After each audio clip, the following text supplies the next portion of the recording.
Alright, today we got a bit of a different video for you guys. We're going to be going up close and personal with one of my personal firearms. This is a firearm that I've carried before. This firearm that I've done quite a bit to in about a year that I've had it. You've seen it on the channel once or twice before in a couple videos, and you'll definitely see it again in the future, and we might even be doing some shooting in this video as well. We're going to be going right into it with my Gen 3 Glock 23. We're going to be going over most of the specs, just stuff that I've done to it, the specs of the things that I've put into it, and stuff like that. So I'm just going to go ahead and take this, get this out of the way, and safety check the firearm.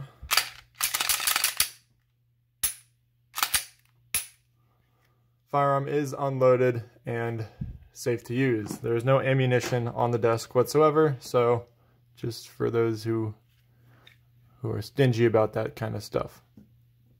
So your standard Glock 23 is going to come in a 40 Smith & Wesson. I don't really have a problem with 40 Smith & Wesson. Most of my guns shoot a 9mm, so I figured the barrel on this original barrel, the one that shot 40, was just ruined. Just because of so many rounds have been shot through it, I imagine. So I figured if I'm going to replace the barrel, I might as well get a 9 conversion barrel. So that's what I did. I put the Lone Wolf 9mm conversion barrel into this gun, and I figured if I'm going to do that, I might as well get it threaded, and if I'm getting it threaded, I might as well get a compensator for it. So that's what I did. Now this shoots at a 9mm, so this will take the exact same magazines as your Glock 17, your Glock 19, just any Glock that shoots, any double stack Glock that shoots 9mm. This should take the same exact magazines for it. So the downside, only downside I've found to actually having a compensator on my firearm is when you want to clean it, you can't take the barrel out, which is no big deal because I can still clean it from the front here, and I can still get everywhere I need to when I'm actually cleaning the firearm. Other than that, this gun shot flawlessly when I took it out. I got another recoil spring for it because I was told that when you get a compensator on your gun, you want to change the recoil spring to something lighter. That's kind of what I read on the internet. That's what everybody said. I got the recoil spring for it, 13 pound.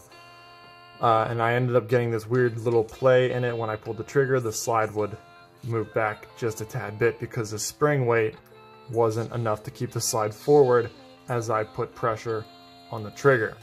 So I put the OEM trigger, or the OEM spring and guide rod back in, and it was perfect. Everything went fine. I had no hiccups, nothing. It shot perfect at the range, and it shot a lot nicer than it did before with the 40 without the compensator as well.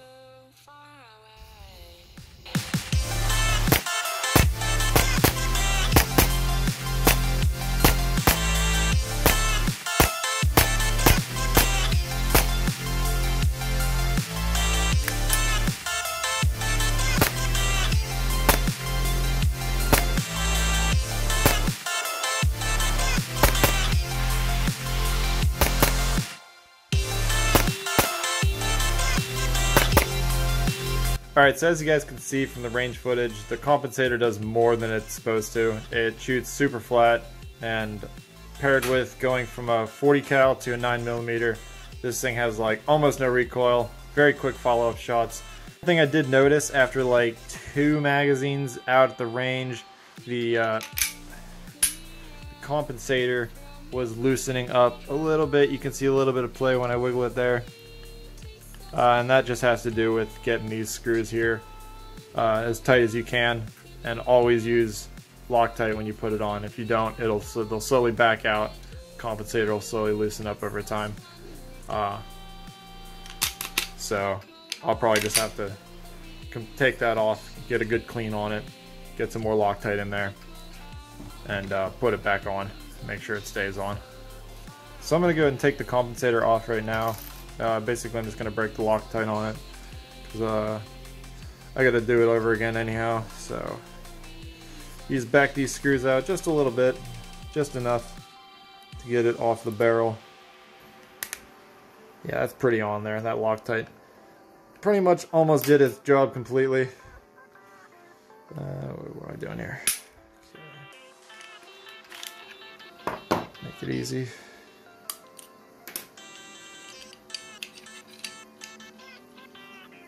There's the compensator. I believe the compensator specs weighs like 2 ounces. I believe the online spec sheet said. Now I can take the barrel out. Thing about the compensator though, if you're going to run a compensator, you never really want to take the compensator off because it's just super inconvenient to Loctite it. Loctite takes about 24 hours to 48 hours on sometimes to dry completely. You can't really shoot it until it's dry completely. And I don't know why you'd want to just leave your gun around for 48 hours. Wait for it to dry. So it just hit me in the middle of editing this video. I didn't even shoot an outro to it. I just got caught up in trying to figure out what I was going to do in the video. I didn't even think about it. So if you guys want to see more of these videos, go ahead and comment down below. Tell us which gun you'd like to see next. We're definitely going to be doing them. In the meantime, it's going to be a little off of our regular schedule. You're going to see these videos be uploaded different from when we normally upload our range videos. So these videos are just going to contain us going through our personal firearms and what we plan to do them, what we plan to do to them, stuff like that, just to show you a little bit of what we do on the inside. But as always, go ahead, like, comment, subscribe, turn on those notifications, guys. It's a bell icon right next to the subscribe button. I hope you guys enjoyed this video. I know I enjoyed making it. I know Ryan enjoyed making it, and everybody else who kind of came along to shoot with us and kind of help us figure everything out. So you guys go ahead, have a wonderful day. I literally just hit record. Whoa! Guess I'll just cut that out. Alright, so as you guys saw in the range video, it definitely...